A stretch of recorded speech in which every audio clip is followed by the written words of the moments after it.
오늘 말씀은 마태복음 19장 23절에서 26절까지. 23절 같이 합독합니다. 예수께서 제자들에게 이르시되 내가 진실로 너에게 이르노니 부자는 천국에 들어가기가 어려우니라. 다시 너에게 말하노니 낙타가 바늘기로 들어가는 것이 부자가 하나님의 나라에 들어가는 것보다 쉬우니라 하시니 제자들이 듣고 몹시 놀라 이르되 그렇다면 누가 구원을 얻을 수 있으리까? 예수께서 그들을 보시며 이르시되 사람으로는 할 수 없으나 하나님으로서는 다 하실 수 있느니라. 아멘. 기도합니다. 감사하신 아버지, 오늘도 마태복음 19장 23절 이하의 말씀을 낙타와 바늘기라는 제목으로 말씀을 나누고자 합니다. 주여, 이 말씀 속에 들려주는 주의 음성을 이 시간도 듣길 원합니다. 우리의 마음을 열어주시고 우리의 마음밭이 옥토밭이 되어서 그 말씀이 땅에 떨어져 없어져 말라버리는 것이 아니라 아버지요, 그 말씀을 받고 30배, 60배, 100배의 결실을 맺어가는 옥토밭이 되게 하여 주옵소서.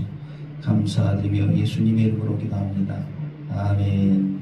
오늘 누가복음 19장, 마태복음 19장 23절 이하의 말씀으로 낙타와 바늘기라는 제목으로 함께 은혜를 나누고자 합니다.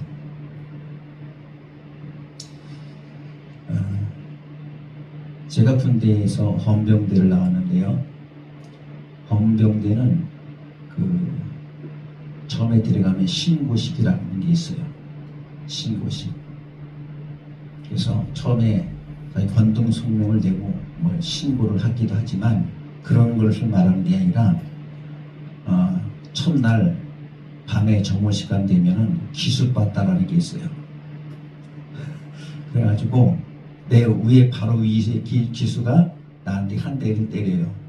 그러면 그 위에 뒤에 기수가 두 대를 때리고 그 위에 기수가 세 대를 때리고 이렇게 해서 때리는 게 기습받다라는 거예요. 네, 그게 신고식이에요.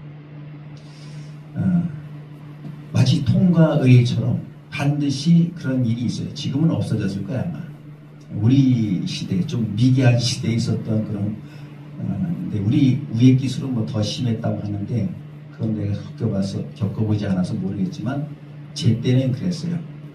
그래서 늘 밤마다 정말 시간만 되면 두들겨 맞는 게 일상이었어요.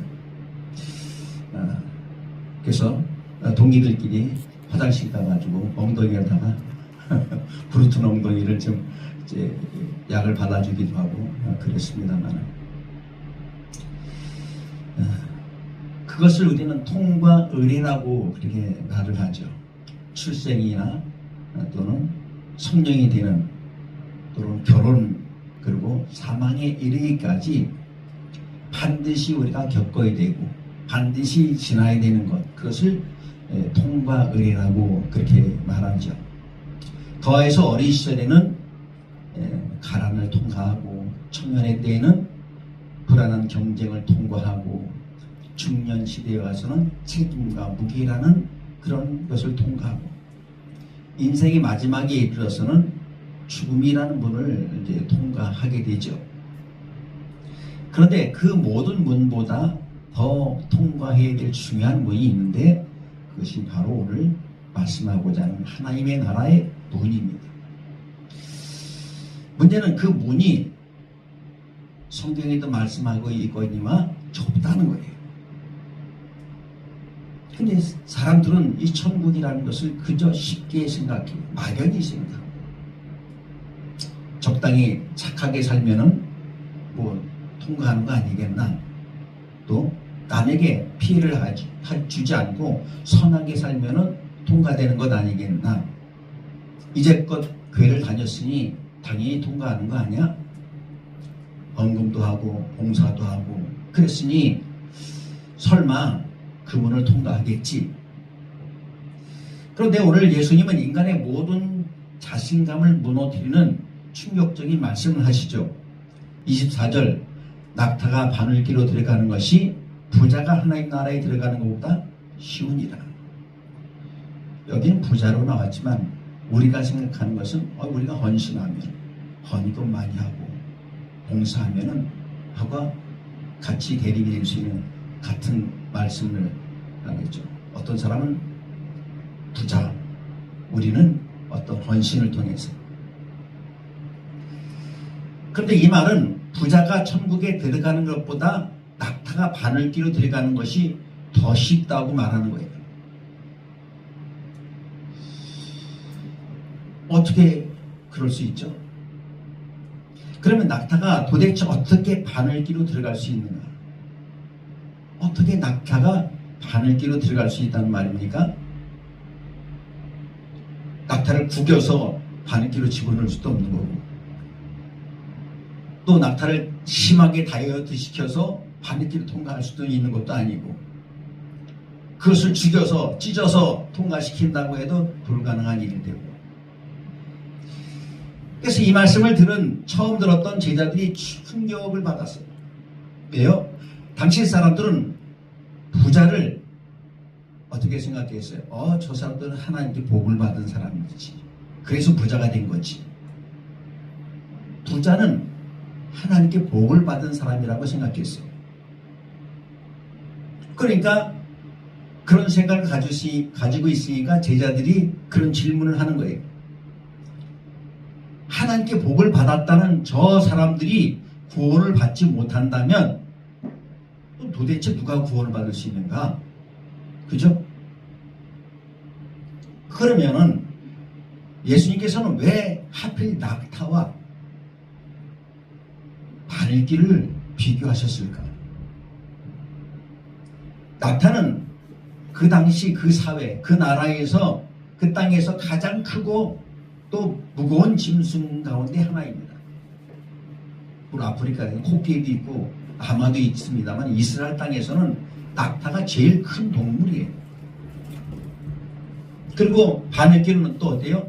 세상에서 가장 작은 구멍이겠죠.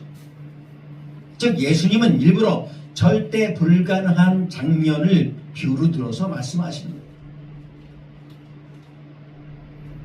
그렇게 커다란 낙타가 바늘기로 통과한다? 상상이 되십니까? 상상조차 되지 않는 거예요. 물론 이 말은 부자들에게 하신 말씀입니다만, 근데 주님은 말씀하시는 거예요. 그것보다 더 어려운 것이 사람의 구원이라는 거예요. 왜요? 인간은 자기 자신이 볼 때 자기는 의롭고 선하게 여길지 몰라도 생각보다 죄가 깊은 게 사람이에요. 그리고 생각보다 하나님보다 세상을 더 붙들고 살아가는 사람이 사람이에요. 겉으로는 괜찮아 보여도 마음속에는 하나님보다 더 사랑하는 것들로 가득 채워 있어요. 어떤 사람은 돈을 붙잡고, 어떤 사람은 상처를 붙들고 있고, 어떤 사람은 자존심을 붙들고 있고, 어떤 사람은 자기 의를 붙들고 있어요. 자기는 그래도 선하지. 바리새인들 같이. 그렇기 때문에 인간 스스로는 하나님 나라에 들어갈 수가 없어요. 그런데 놀라운 것은 오늘 본문이 절망으로 끝나지 않는다는 거예요. 제자들이 예수님께 묻죠. 그러면 도대체 누가 구원을 얻을 수 있다는 말입니까? 그때 예수님께서 복음의 문을 열어서 말씀하세요. 사람으로는 할 수 없어요. 하나님으로서는 다 하실 수 있느니라. 사람으로 불가능해 보이는데 하나님은 하신다는 거예요. 오늘 본문 앞에 등장하는 부자 청년은 예수님께 나올 때 세상적으로 보면은 거의 완벽한 사람처럼 보였어요. 부자 청년 얘기하는 거거든요. 부자 청년 얘기의 끝에 이 말씀이 나온 거거든요. 그는 예수님께 달려왔다고 기록하고 있습니다. 마가복음 10장 17절. 영혼에 관심이 없는 사람이 예수님께 달려올 리가 없어요. 관심이 있었던 거예요.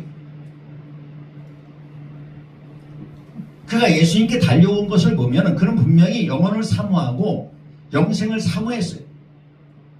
그리고 그는 도덕적으로도 율법적으로도 깨끗했어요. 왜냐하면 예수님께 물어보실 때 제가 어렸을 때부터 계명을 다 지켰습니다 라고 말할 정도였습니다.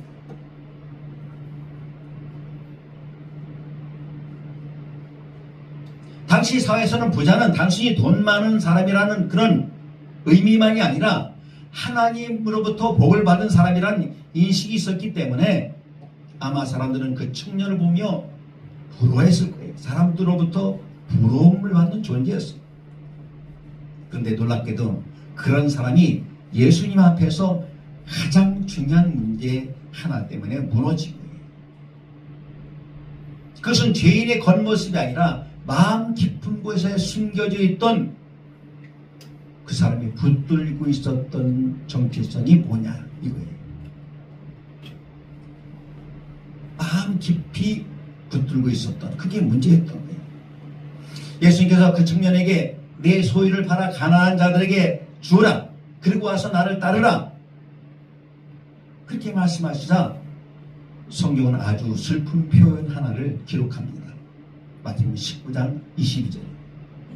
그 청년이 재물이 많음으로 이 말씀을 듣고 근심하며 가니라. 역시 우리 중요한 사실 하나를 발견하게 됩니다. 그 청년은 재산을 가진 것이 아니라 사실은 재산의 물질에 붙들려 있었던 거죠. 여러분, 돈 자체가 죄가 아니잖아요. 돈은 선용하면 좋은 거예요. 보세요. 성경에 아브라함도 부자였잖아요. 욥도 부자였어요. 동방의 최고의 부자라고 그랬어요. 다윗도 부자였고요. 솔로몬도 부자였어요. 성경 인물 중에 부를 가진 많은 사람들이 있었어요. 그 사람들이 다 하나님의 사람이 아니었나요? 아니에요. 하나님의 사람들을 대표적으로 기록해 놓은 사람들이잖아요. 그러니까 문제는 재물이 아니라 그 마음에 무엇이 있느냐, 마음의 왕좌에 무엇이 있느냐. 하나님이 앉아야 될 곳에 다른 것이 들어와 앉아 있느냐, 그 문제였던 거예요. 그게 바로 우상이니까. 그래서 어떤 사람은 돈으로 우상을 삼고, 어떤 사람은 자존심으로 우상을 삼고, 어떤 사람은 인간관계의 우상을 삼고, 어떤 사람은 상처와 자기 감정을 내려놓지 못한 채 그것을 붙들고 살아가. 그래서 겉으로는 신앙생활을 하는 것처럼 보이지만 실제로는 하나님보다 더 의지하고 하나님보다 더 사랑하는 것을 마음 깊이 숨겨 있는 거예요. 생각해 보세요. 예수님께서 왜 하필 그 청년에게 재산의 문제를 건드렸을까요?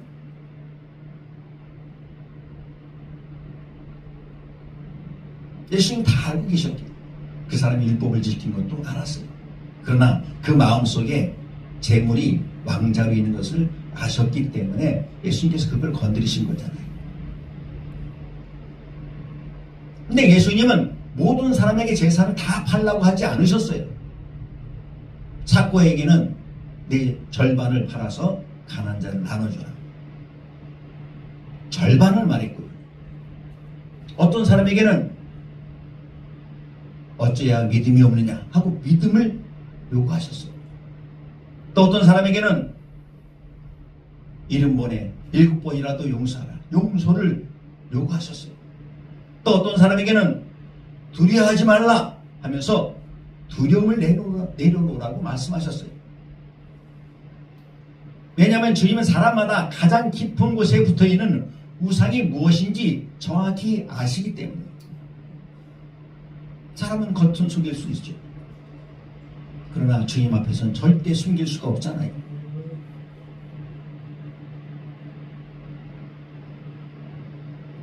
우리는 헌금을 할 수 있고 봉사도 할 수 있고 직분을 받을 수 있고 사람 앞에서 믿음이 좋은 척을 할 수 있어요. 그러나 주님께서는 늘 그 중심을 보신다는 거예요. 그래서 이 본문은 너는 그렇다면, 이 부자 청년은 그렇지만 너는 무엇을 붙들고 있느냐? 어떤 사람은 돈 때문에 하나님께 순종하지 못하고, 어떤 사람은 체면 때문에 하나님 앞에 회개하지 못하고, 어떤 사람은 자존심 때문에 하나님 앞에 무릎 꿇지 못하고, 어떤 사람 상처 때문에 용서하지 못하고, 어떤 사람은 사람 눈치 때문에 신앙을 타협합니다. 어떤 사람은 자기 계획을 잔뜩 만들어 놓고 하나님의 뜻에 맞지 않음에도 불구하고 하나님의 뜻을 따라가지 못합니다. 겉으로는 예를 들어도 하나님보다 더 사랑하는 것이 있는 거예요. 그래서 사람은 생각보다 붙든 것이 많은 존재예요. 그래서 내려놓고 또 내려놓고 내려놓고 또 내려놓고 가는 우리 인생의 여정이 그래요. 그래서 어떤 때는 내 살과 같이 깎이는 심한 고통 가운데에 있으면서 서서히 조금씩 깎여나가는 거예요. 180도 탁 바뀌어버리면 좋을 텐데 그렇지 않아요. 여러 가지 환난이나 어려움과 고통을 통해서 내 살이 깎이듯이 심한 고통을 통해서 하나씩 하나씩 다듬어져 가는 거예요. 그 고통이 없이 그렇게 다듬어져서 온전한 사람이, 믿음의 사람이 되면 좋을 텐데 그렇게 되기가 쉽지 않아요. 특별히 처음 믿은 가문의 첫 때에는 더더욱 힘들어요. 더 고난이 많고, 윗대에서 많이 믿었던 사람은 그래도 순탄해요. 예, 그동안 다져놓은 기도도 있었고 부모가 받은 환난이 있었기 때문에 그 자녀들은 그래도 웬만하면 잘 돼요. 3, 4대, 5대 이렇게 내려가는 사람들은 보면 별거 하는 거 없는데도 잘 돼. 왜? 선조들이 이미 믿음의 토를 다 까놨기 때문에. 그래서 아름이도 잘 되는 거예요. 무슨 일에도 잘 돼요. 돼 있어요. 그렇게 돼 있어요. 여기 계신 분도 앞으로 잘 될 것입니다. 아멘.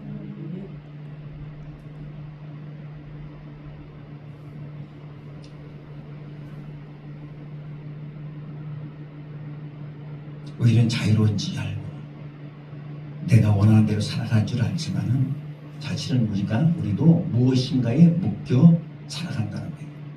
그래서 그 묶여 있는 것을 주님께서 건드리면 불편해지는 거예요. 왜요?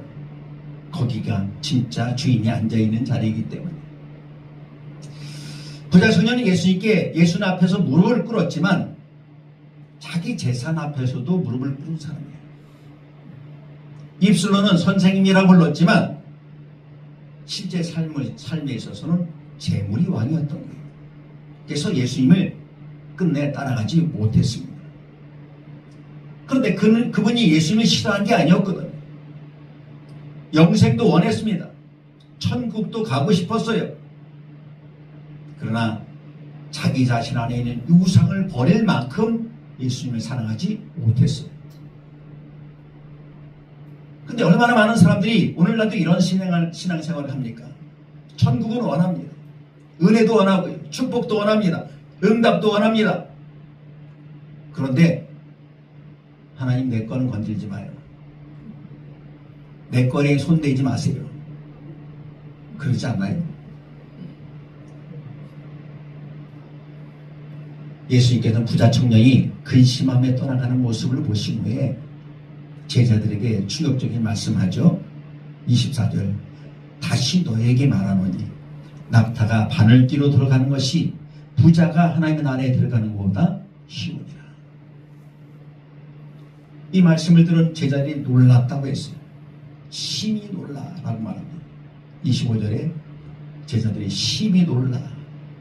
왜 이렇게 놀랐어요? 왜냐하면 당시 유대 사회에서는 부자는 하나님의 복을 받은 사람이란 인식이 강했기 때문에 그래요. 그래서 말하는 거예요. 그들이 생각하는 거예요. 아니 저 정도의 사람이, 저렇게 복을 받은 사람들이 천국에 들어가지 못한다면 도대체 누가 구원을 받을 수 있는가? 그런 생각이 든 거예요. 그래서 제자들이 말하는 거죠. 그러면 누가 구원을 얻을 수 있습니까? 사실 이것이 오늘날 우리에게도 주어진 질문이에요. 그러면 누가 천국에 갈 수 있습니까? 누가 구원을 받을 수 있습니까? 도대체 인간이 무엇으로 하나님 앞에 설 수 있다는 말입니까? 그런데 여기에 바로 구원의 본질이 담겨 있어요. 사람으로는 할 수 없으되 하나님으로서는 다 하실 수 있는 거예요. 이것이 복음의 핵심이죠. 구원은 사람이 하는 일이 아니라 하나님이 하신 일이라는 거예요. 그래서 일부러 예수님께서는 가장 큰 동물 중에 하나인 낙타와 가장 작은 구멍인 하나인 바늘귀를 비교를 하신 거예요. 이것은 단순히 과장하려고 하는 게 아니에요. 인간의 힘으로는 절대 불가능하다는 말은 말하고 싶은 거예요. 낙타가 스스로 바늘귀에 통과할 수 없듯이 죄인인 사람이 자기 힘으로는 아무도 천국에 들어갈 수가 없다는 말이에요. 그래서 사람은 자기 노력으로 하나님의 나라에 도달할 수 없는 존재예요. 그런데 사람들은 끊임없이 자기 힘으로 구원을 받으려고 해요. 세상의 모든 종교가 그래요. 기독교 빼놓고 다른 모든 종교는 자기 힘으로 어떤 구원이라는 것을 만들려고 가는 거예요. 그래서 구도자라고 말하잖아요. 구도자라는 말이 뭐예요? 길을 구한다는 거예요. 길을 찾아간다는 말이에요. 계속 찾고만 있는 거예요. 길이 어딘지도 모르고 불교 같은 데는 계속 길만 찾고 있는 거예요. 길이 어떤 길인지 모르는데 어떤 찾고 있어요. 계속 돌을 닦아, 길을 닦아 자기의 고통과 인내와 수고를 통해서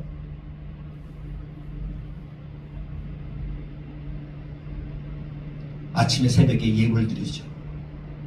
목탁 두리면서 계속 경전을 외우죠. 그래야지 그것들이 원하는 그 어딘가를 간다는 거예요. 근데 간다는 거에 갈 수 있다는 거예요. 간다는 얘기예요. 간다는 얘기예요. 찾고 있기 때문에. 없는 길을 찾아가는 거예요. 없는 길을.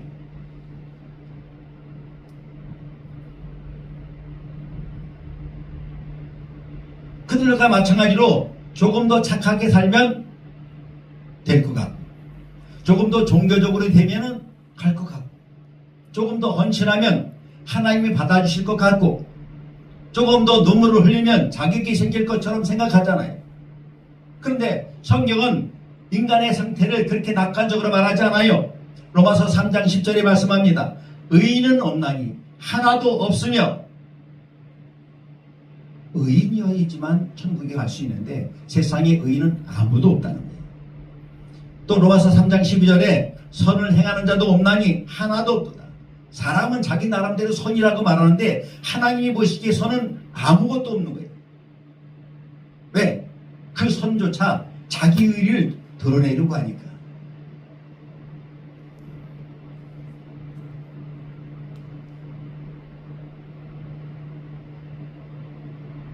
그래서 에베소서 2장 1절은 인간을 향해서 이렇게 선언합니다. 허물과 죄로 죽었던 너희를 살리셨도다. 허물과 죄로 죽었던 너희를 살리셨도다. 성경은 사람을 병든 상태라고 말하지 않아요. 아예 죽었다는 거예요. 죽은 존재라는 거예요. 이것이 개혁주의 구원론의 전적인 타락이에요. 전부 타락했다.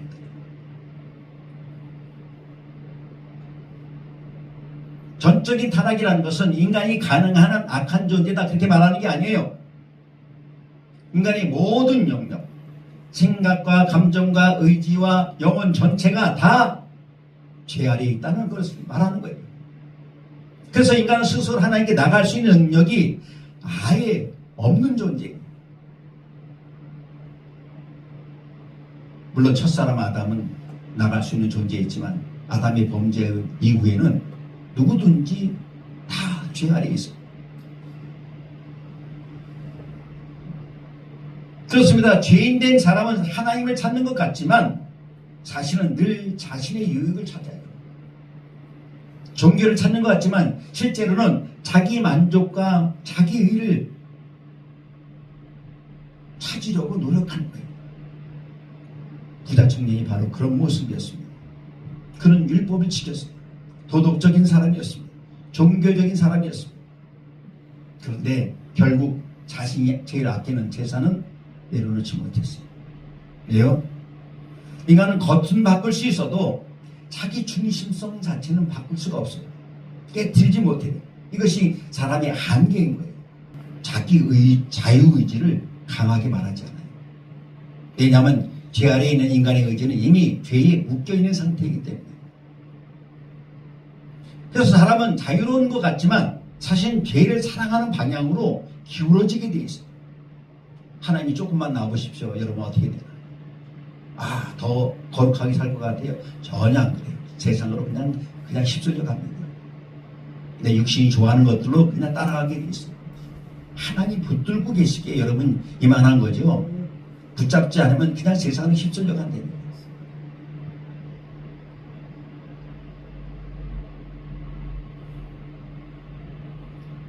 물이 높은 곳으로 거슬러 올라가지 못하듯이 타락한 인간은 자기 힘으로 하나님께 올라갈 수가 없어요. 그래서 구원은 인간의 결심과 노력 이전에 은혜가 먼저인 거예요.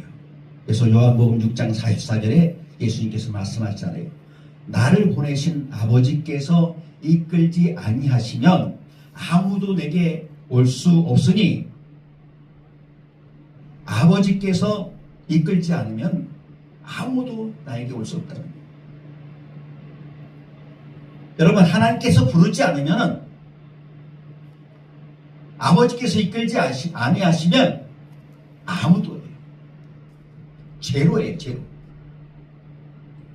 교회를 오랜 다닌 사람도, 성경 지식이 많은 사람도, 직분을 가진 사람도 인간의 의지와 노력으로 진짜 예수께 올 수 없어요. 성령께서 눈을 열어주셔야 돼요. 하나님이 죽은 영혼을 살려주시고 은혜가 임해야 됩니다. 그래서 구원은 인간의 업적이 아니라 하나님의 기적인 거예요.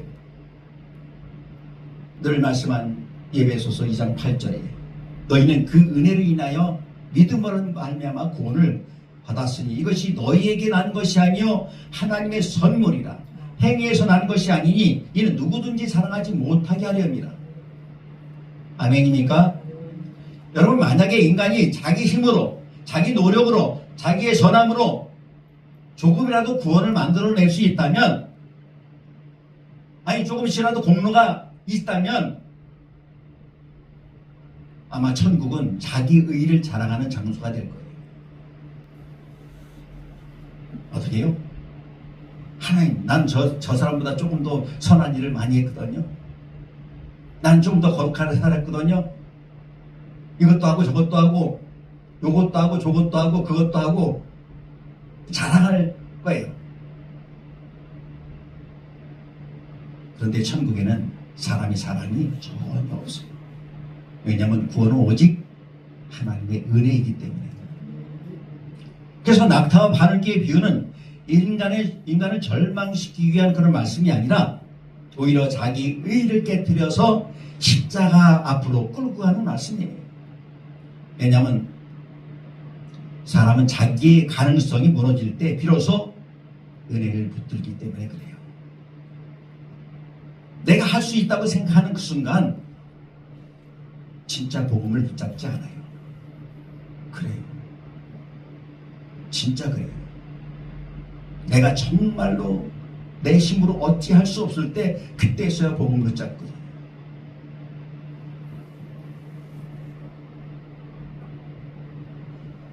그래서 도저히 나는 안 되는구나. 도저히 나는 내 스스로 할 수 없구나. 그것을 깨닫는 순간 비로소 그때 십자가가 생명으로 다가오는 거예요. 여러분, 신앙생활의 가장 위험한 순간은 눈물이 없는 죄인 되기예요. 자기가 괜찮은 사람인 줄 아는 사람은 아직 은혜를 모르는 거예요. 자기 의가 강한 사람은 십자가를 마치 장식품처럼 여기는 거예요.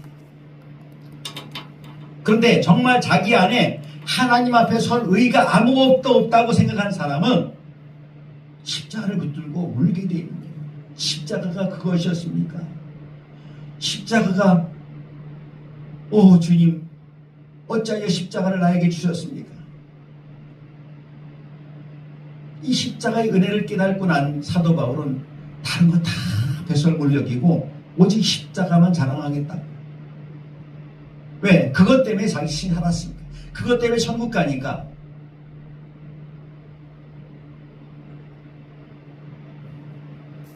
그래서 그렇게 깨닫고 나면 오 주님, 낙타가 저였군요. 내가 진짜 낙타였습니다. 나는 스스로 들어갈 수 없는 존재였습니다. 나는 너무 크고 무겁고 죄 많은 완고한 존재였습니다.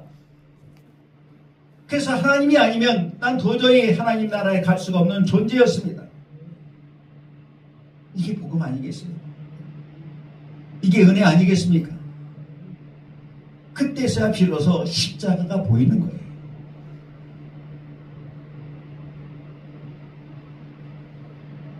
이렇게 예수님께서는 제들의 절망적인 질문 앞에서 복음의 문을 여시는 거예요. 26절 사람으로는 할 수 없으되 하나님으로서는 다 하실 수 있느냐. 이 구절 안에 복음의 심장이 들어있습니다. 인간은 할 수 없습니다. 그러나 하나님은 하시는 거예요. 그렇습니다. 인간은 자기 힘으로 자기 노력으로 절대 바늘길을 통과할 수가 없어요. 죄인은 자기 노력으로 천국문을 들어갈 수가 없습니다. 아무리 선행을 쌓아도 아무리 종교생활을 오래 해도 아무리 눈물을 흘려도 죄의 문제를 스스로 해결할 수가 없는 거예요.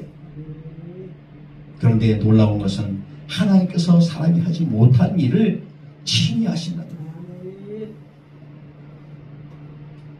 그래서 복음은 세상 종교들처럼 그 하나님을 찾아가는 것이 아니라 하나님이 어느 날 찾아오셨어요. 내려오셨어요. 그래서 하나님께서 인간의 몸을 입고 이 땅에 오신 거예요. 그것이 바로 예수 그리스도이십니다. 인간은 죄 때문에 하나님에 갈 수 없는 존재였지만 하나님께서 친히 죄인 되셔서 우리를 찾아오셨어요. 이것이 정말 은혜잖아요. 그렇습니다. 여러분, 낙타가 바늘길을 통과하려면 누군가 밖에서 억지로 구겨서 밀어넣는 정도로 되는 게 아니에요. 낙타 자체가 변화가 되잖아요. 본질이 바뀌어야 되는 것입니다. 마찬가지로 인간도 겉모습만 조금 종교적으로 바꾸는 수준으로 구원받을 수가 없는 거예요. 본성이 바뀌어야 되는 거예요. 죽은 영혼이 살아나야 되는 거예요. 이것이 바로 거듭남인 것입니다. 요한복음 3장 3절에 예수님은 니고데모에게 말씀하셨죠. 사람이 거듭나지 아니하면 하나님의 나라를 볼 수 없느니라. 거듭남은 교회에 오래 다녔다고 생기는 게 아니에요. 직분을 받는다고 생기는 것도 아니고 결심을 굳게 한다고 되는 것도 아니고 성령께서 제3위인 하나님 성령께서 죽은 영혼 안에 생명을 불어넣으셔야 돼요. 그래서 개혁적인 구원을 일방적인 하나님의 은혜라고 말하는 거예요. 하나님께서 먼저 택하시고 하나님께서 부르시고 살리시고 믿음을 주시고 끝까지 붙드시는 것. 로마서 8장 30절이 증거하잖아요. 또 미리 정하신 그들을 또한 부르시고 부르신 그들을 또한 의롭게 하시고 의롭다 하신 그들을 또한 영화롭게 하셨느니라. 다시 한번 또 미리 정하신 그들을 또한 부르시고 부르신 그들을 또한 의롭다 하시고 의롭다 하신 그들을 또한 영화롭게 하셨느니라. 여기 인간의 공로가 있나요? 노력이 들어있어요? 아니에요. 아무런 틈도 없어요. 시작도 하나님이시고 가정도 하나님이시고 완성하시는 것도 하나님이세요. 미리 정하신 일을 부르시고 그를 의롭다 하시고 그리고 마지막에 영화롭게까지 하시는 거예요. 하나님이 하시는 거예요. 그래서 구원은 인간의 자랑이 아니라 하나님의 영광이 되는 거예요.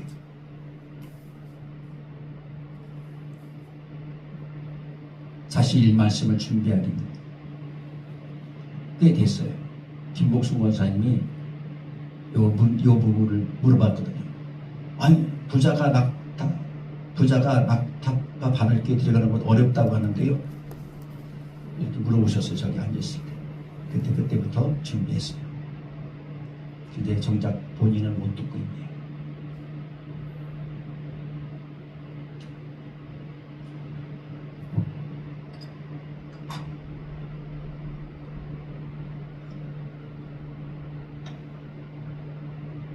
삭개오가 왜 변했습니까? 세리장이었던 그가 왜 재산의 절반을 가난한 자들에게 주겠다고 말했습니까? 세금을 남들보다 좀 양심적으로 떠서 그럴까요? 아니면 율법 공부를 더 많이 해서 그럴까요? 아니죠. 예수님이 그 집에 들어오셨기 때문에요. 이게 큰 은혜가 되는 거예요. 예수님이 들어오셔야 돼요. 그 집에 들어가요. 그 마음에 들어가야 돼요. 은혜의 정점인 예수님께서 그의 마음에 들어오자 생각이 바뀐 거예요. 그리고 뭐가 바뀌었어요? 돈의 주인이 바뀐 거예요. 또 아리마대 요셉은 어떻습니까? 그는 부자였다 그랬어요.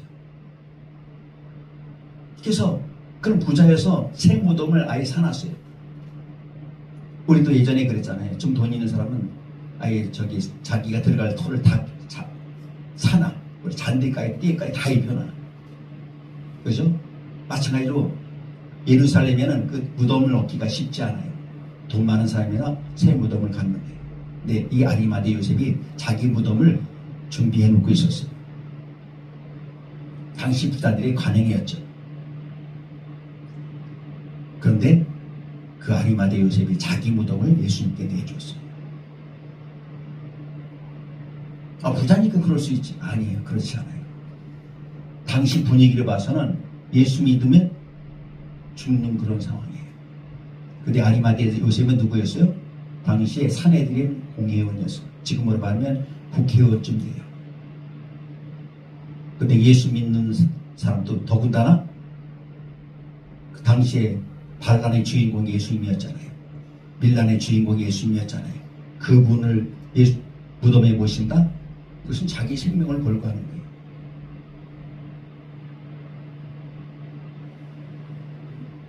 그는 재물이 많았지만 재물이 그의 왕이 아니었던 거예요. 하나님이 그의 중심에 왕이 되셨기 때문에 가능했던 거예요. 여러분, 성경은 부자체를 정죄하지 않습니다. 문제는 주인이 누구냐는 거예요. 돈이 주인이 되면 결국 돈의 노예가 되잖아요. 상처가 주인이 되면 평생 어둠 속에서 살게 되잖아요. 욕망이 주인이 되면 영원히 메말라 가잖아요. 자존심이 주인이 되면은 찬양을 하면서도 손조차 들지 못하잖아요. 예전에 용인에서 사역할 때 안수 집사님 계시는데 찬양할 때 손 드세요. 못 들어요. 이걸 못 들어요. 네, 자존심 붙잡고 있는 거예요. 내가 이걸 어떻게 들어? 하나님 앞에 자신을 내려놓지 못한 거예요. 하나님 앞에 드린다는 찬송이 아니라 자기가 노래한다는 생각인 거지. 내가 입술로 노래하는데 창피하게 어떻게 해요? 그런 게 들어있는 거예요. 뭐가 주인인 거예요? 자기가 주인인 거예요. 자기를 주님 앞에 드리지 못하는 거예요. 이게 이가 손 하나 드는 게 뭐가 어렵다. 근데 이게 어려운 거예요. 누구한테? 하나님을 하나님으로 받아들이지 않은 사람에게는 손 드는 것조차 쉽지 않은 거예요. 왜냐하면 자신을 깨트려야 되니까. 자존심을 내려놔야 되니까. 그런데 예수님이 왕이 되면 달라지는 거예요. 돈도 도구가 되고요. 재능도 도구가 되고요. 삶도 하나님의 영광을 위한 통로가 되는 거예요. 이것이 바로 성령께서 하시는 변화인 줄 믿습니다. 사람은 자기 힘으로 절대로 자기 중심성을 깨뜨리지 못하는 거예요. 그래서 어떤 사람은 평생 교회를 다녀도 여전히 자기 왕국 안에 살고 있어요. 입술로는 주요 그렇지만 실제 삶의 중심에는 여전히 자기 자신이 있어요. 그런데 성령께서 역사하시면 바뀌는 거예요. 가치관이 바뀌고 사랑하는 대상이 바뀌고 인생의 방향이 바뀌고 죄를 대하는 태도가 바뀌고 이전엔 절대 내려놓지 못했던 것들을 내려놓을 수가 있는 거예요. 왜요? 새 생명이 들어왔으니까. 에스겔서 36장 26절에 말씀하시잖아요. 또 새 영을 너희 속에 두고 새 마음을 너에게 주되 너희 육신에서 굳은 마음을 제거하고 부드러운 마음을 줄 것이며, 여러분 이것이 은혜예요. 굳은 마음이 부드러워지는 것, 미워하던 사람을 용서하게 할 수 있는 것, 돈밖에 모르는 사람이 하나님의 나라를 위해서 헌신할 수 있게 되는 것, 자기밖에 모르는 사람이 눈물로 섬기게 되는 것, 이것이 성령의 역사가 아닌 무엇이겠습니까? 그러므로 진짜 구원받은 사람은 단순히 교회 교력부에 이름만 올라가 있는 사람이 아니에요. 그 사람 안에 변화가 나타나야 되는 거예요. 물론 이것은 완벽해진다는 뜻이 아닙니다. 넘어질 때 있고 흔들릴 때도 있고 잠시 죄 가운데 있을 수 있어요. 그러나 그 방향이 달라지는 거예요. 이전엔 죄를 사랑했는데 이제는 죄 때문에 괴로워해지는 사람이 되는 거예요.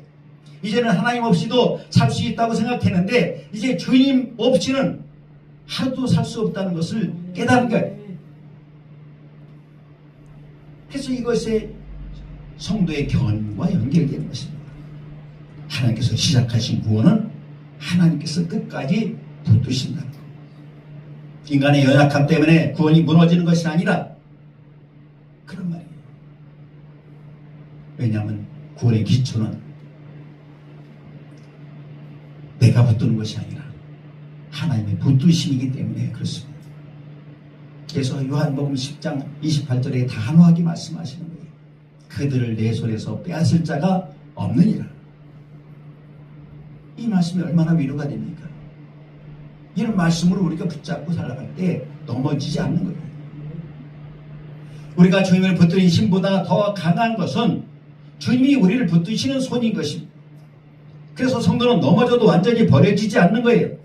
때로는 흔들리고 때로는 실패해도 하나님께서는 자기 백성, 자기 자녀를 끝까지 포기하지 않으십니다.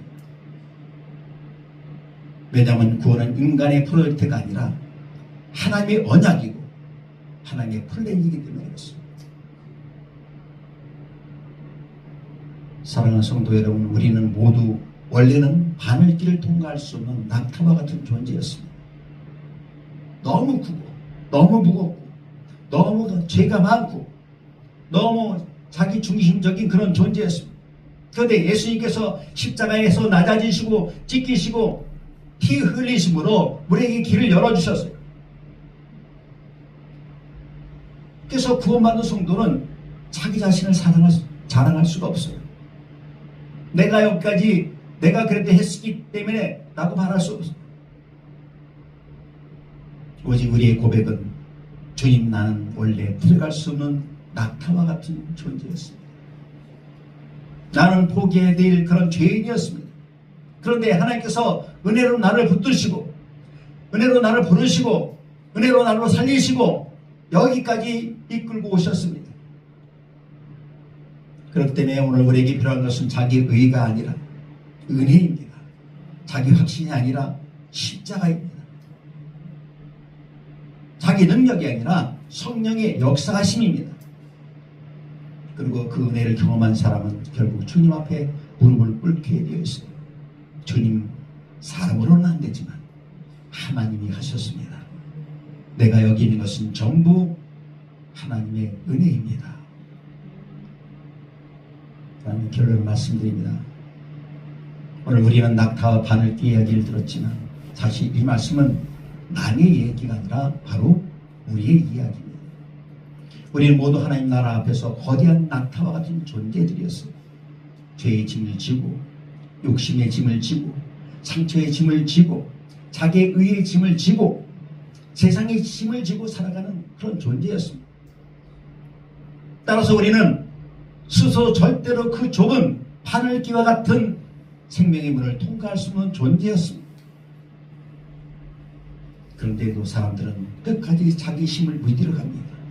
조금만 더 잘하면 되겠지. 조금만 더 착하게 살면 되겠지. 그런데 오늘 주님께서 말씀하십니다. 사람으로는 할 수 없어요. 하나님으로서는 다 하실 수 있느니라. 여러분, 복음은 착한 사람이 살아가는 이야기가 아닙니다. 죽은 자가 살아나는 이야기입니다. 복음은 강한 사람이 하나님께 나아가는 그런 이야기가 아닙니다. 갈 수 없는 죄인이 갈 수 없는 죄인을 하나님께서 끌고 가는 그런 이야기예요. 그래서 우리가 예수님을 붙든 것 같지만 사실은 주님이 우리를 먼저 붙드셨어요. 우리가 주님을 찾아온 것 같지만 사실은 주님이 먼저 우리를 찾아오셨어요. 우리가 믿은 것 같지만 사실은 하나님이 그 믿음조차도 선물로 주셨다는 것입니다. 그래서 구원받은 성도에게는 자랑이 없어요. 오직 감사와 기쁨과 눈물뿐인 거예요. 주님, 나는 원래 지옥 가야 될 죄인이었습니다. 사도 바울을 보십시오. 그가 예수님 만나고 사역 도중에 고린도서 15장 9절에 말씀하죠. 나는 사도들보다 지극히 작은 자라. 누구하고 비교하고 있어요? 예루살렘에는 그 거룩한 큰 사도들하고 자기의 그 비교하면서 나는 사도들보다 좀 작은 자입니다. 겸손하게 말합니다.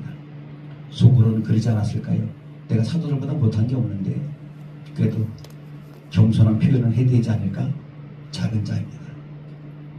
그런데 믿음이 더 깊어진 에베소에서는 성도들 중에 지극히 작은 자보다 더 작은 나에게 성도하고 비교하고 있어요. 더 낮아졌죠? 성도들보다 내가 작은 자, 그 중에 더 작은 자입니다. 자신에게 고백합니다. 마지막 이제 부흥을 받고 죽을 날이 얼마 가까이 다가있을 때 느끼는 거죠. 아, 이제 죽을 때가 다 됐구나. 그때 자신의 고백은 디모데전서 1장 15절에 죄인 중에 내가 괴수로다. 여러분, 믿음이 깊어질수록, 은혜가 깊어질수록 우리는 더 낮은 존재, 어떻게 나 같은 존재가 구원받을 수 있습니까? 어떻게 나 같은 존재를 위해서 예수님께서 십자가에 돌아가신단 말입니까? 이 감격이 뭉클뭉클 올라오는 거예요. 그럼 그런 사람이 자기를 높이려고 하지 않아요. 낮아지죠. 더 낮아지고. 나는 반기커녕 주님 앞에 살 자격조차 없는 그런 사람이었어요. 그런데 어찌 나 같은 자를 살리셨습니까? 어찌 나 같은 죄인을 붙들어 주셨습니까? 어찌 나 같은 자를 위해서 보좌를 모르시고 사람이 몸을 입고 이 땅에 오셨습니까? 나 같은 자를 위해서 멸시받고 나 같은 자를 위해서 조롱받고 침뱉음을 당하시고 손과 발에 못이 박히고. 우리는 주일날 끝나고 김광식 목사님께서 침을 받는데 침 이만 침이에요. 아주 얇아서 우리 이용돈 집사님 귀를 낫게 하시려고 입을 벌리라 해서 많은 침을 닦고 자요. 그분이 기술이 좋아서 안 아프게 잘 찌르죠. 근데 그런 침이 들어가도 우리는 아프다고 소리지는 거예요. 아파요 목사님. 근데 예수님은 어떤 못을 바뀌었어요? 우리 예전에 집 지을 때 그 못을 다 사용했거든요. 이만한 못이. 그리고 네모로 각이 졌어요. 그런 못으로 예수님 손과 발에 못이 박힌 거예요. 여러분, 사람들이 제일 아파하는 것이 말초예요. 말초. 손끝이라든가 발끝이 제일 아파요. 근데 예수님이 거기에 맞으신 거예요. 얼마나 고통이 극심했겠어요. 그러면서 우리를 구원하셨다. 그러면 왜 그렇게까지 하셨다고요? 낙타와 같은 우리를 살리시라고. 그래서 성도는 십자가 앞에 서는 거예요. 은혜를 아는 사람은 울 수밖에 없는 거예요. 내가 무엇이기에, 내가 도대체 무엇이기에 나 같은 자를 끝까지 붙드시고 여기까지 인도하셨단 말입니까? 여러분, 마지막으로 기억하기 원합니다. 우리가 천국에 들어가는 것은 우리가 잘해서가 아니라 바로 예수님이 나 자신 때문이고요. 우리가 의로서가 아니라 예수님이 우리의 의가 되어주셨기 때문이고, 우리가 붙들어서가 아니라 끝까지 주님이 우리를 붙드셨기 때문이라는 거예요. 그래서 우리의 고백은 하나입니다. 오직 은혜입니다. 오직 십자가입니다. 오직 예수 그리스도이십니다. 아멘.